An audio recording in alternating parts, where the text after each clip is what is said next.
introduce people to what you and I were talking about. Yeah, I think, I was just really getting, I think, tuned up because I've been out in the world doing ministry for quite a number of years now in different places where the church really isn't going. I've been to the Burning Man Festival. I've been to New Age events. I've been to pagan events. I've been to, gay bars and different things, and also the porn conventions. And so this has been for years, and I was directed to go. That was the thing that God said, look, I need you to go in there because I've got people that are praying for these people, and I've got to have a volunteer. I've got to have someone who can go in. So we began to do that, and when we did, we went into different places, and what we did is we had to realize the authority that we carry. We have to realize that Jesus gave us all authority because it was given to him. And he said, and I want you to heal the sick, raise the dead, cleanse the leper, and cast out demons. And he said, freely you receive, freely you give, right? So we had to understand that we've been given all authority. And what we were talking about off camera was the fact that when we went into places like Burning Man, and there was a big temple out there, and it was a temple that was given to every kind of spiritual weirdness, okay? Some was demonic, some was just New Age, some was seances, they were, all kinds of things. And we would go in with our team, and we were all connected, unified, in one heart, one purpose, right? And because we were together, we had a no disunity clause on our team. So no one could be sideways with each other. We had to stay in unity because that's where God commands his blessing, right? And when 2 or 3 or more are gathered together in his name, you can ask anything and he'll do it. Well, we had that in our mind, and we were proactive. We were intentional on going in and creating an open heaven, a portal within a temple like that. And we watched God show up and take over. It was as if his presence swallowed up the presence of every inferior power. Okay. And so we were talking about the Travis Scott concert, and that happened in Houston. And it was, I think, it was all over the news, so you wouldn't have trouble finding it. But basically, from people that I watched, some TikTok videos and different things came to my attention. And there was people there that clearly didn't know God. They had no idea about that. And they were watching from a fence. They were watching from a distance. They were in the crowd, and they were watching the atmosphere change in a negative way. And one guy said, it was as if a portal of hell opened up and death, and everyone was screaming and trying to get out of there. And my thought was, because of my experience and because of what we've done over the years with our teams, I thought, why can't us, being the people of God and of light, why can't we go in together and be sent really by God? I never go unless I'm sent, but go in and begin to open up a portal of heaven. Why shouldn't we do that? If all authority has been given to us, why can't we go in and open a portal of heaven that would shut down a portal of hell? And that's what I think when he tells us, occupy until I come. In other words, this is the power that I've given you to operate under and with me. It's his power and Jesus' power, and he lives inside of us. And so we watched this happen on a smaller scale, right? We already watched God change and shift the atmosphere with worship. And it was vertical worship. It was nonverbal worship. And, you had Caleb on your show, who Caleb has the flags, and he does worship with flags, remember? And it was on Illuminate, I think.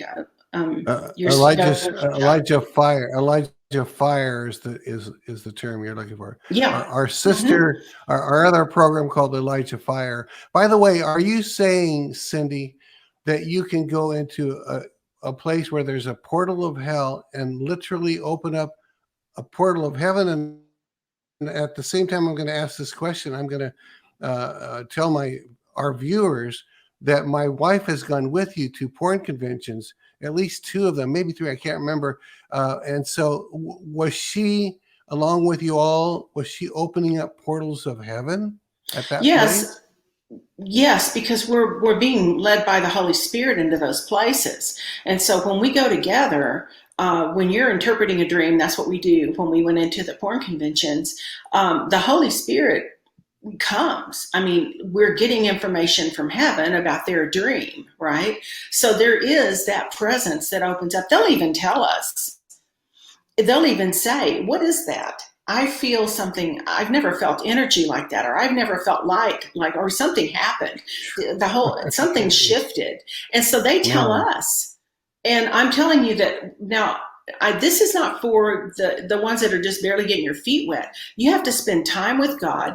Right. Now listen to me. You have to do your homework. You've got to spend time with God. You have to allow him to breathe his presence into you. You need to know his word. You need to know how he responds and when he tells you to go. Remember, Jesus spent time with the Father, and then he only did what he saw the Father do, and he only said what he heard the Father say. That's our same model that we go with.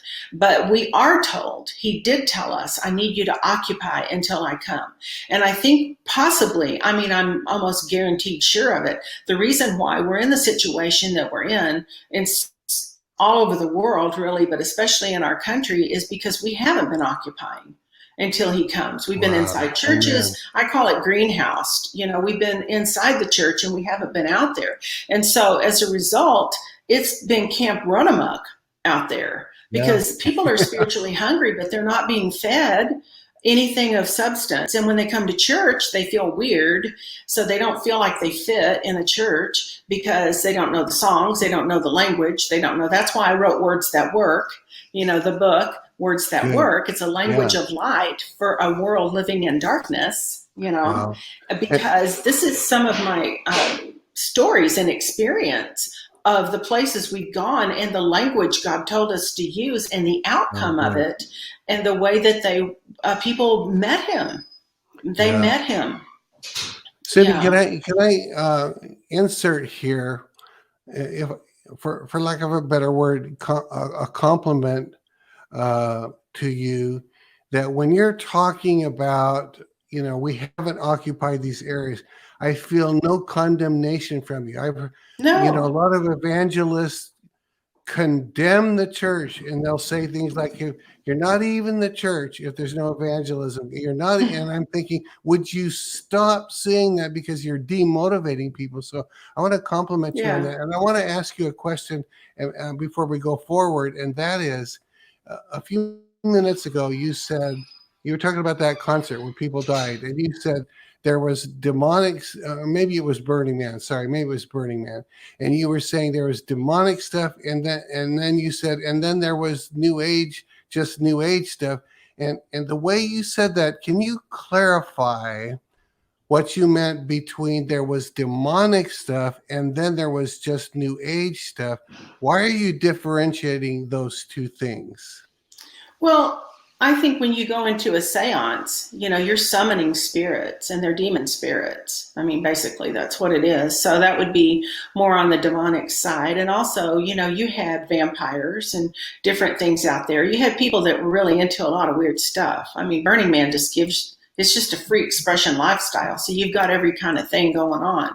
The New Age stuff are Reiki practices and New Age healing and shamanism and stuff like that. Now, you've got to understand, and I need to tell everyone here, I've never been New Age in my life. I didn't even know what it was. I got saved in 1970. And so for me, I had to learn. I didn't know what all this meant. I didn't know what these things were. I didn't have any grid for it. I didn't have language for it. And I didn't know what they were doing. I didn't know any of these things. I knew people had been born again during my time in the 70s from astral projection, but I really didn't know what it was. And so I always think, anything that happens on a spiritual level, supernatural level, is always a counterfeit to what God does, right? And so I had to learn. And that was one thing God had to teach me. We pastored for 35 or 40 years. We went to Bible school. We did all the things, right? And so, but I was like, why aren't the people coming in?